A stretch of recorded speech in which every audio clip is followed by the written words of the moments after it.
मोठं नुकसान। दिंडोरी आणि निफाड तालुक्यात मंगळवार दिनांक 6 मे रोजी दुपारच्या सुमारास वादळी वाऱ्यासह गारांचा अवकाळी पाऊस झाल्यानं शेतकऱ्यांचं व्यापाऱ्यांचं मोठ्या प्रमाणावर नुकसान झालं आहे। वादळी वाऱ्यामुळे अनेक ठिकाणी बेदाण्याचे शेड तसेच कांद्याचे शेड जमीनदोस्त झाल्यानं मोठ्या प्रमाणात नुकसान झालं आहे। सध्या शेतकऱ्यांनी कांदा पीक काढण्यास सुरुवात केली असून अचानक आलेल्या पावसामुळे कांद्याचं मोठ्या प्रमाणात नुकसान झालंय। हातातोंडाशी आलेला घास निसर्गाच्या लहरीपणामुळे हिरावला गेल्यानं शेतकऱ्यांमध्ये तीव्र नाराजी दिसून येते।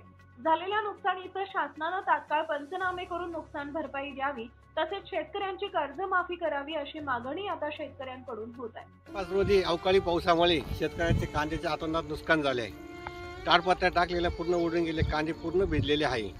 त्यामुळे शासनाने त्वरित नुकसान भरपाईची कारवाई करावी। अचानक वादळी वारा आल्यामुळे ताडपत्रे आणि बरेचशा लोकांचे शेडचे नुकसान झाले, पत्रे उडाले, बरेचसे कांद्याचे नुकसान झाले।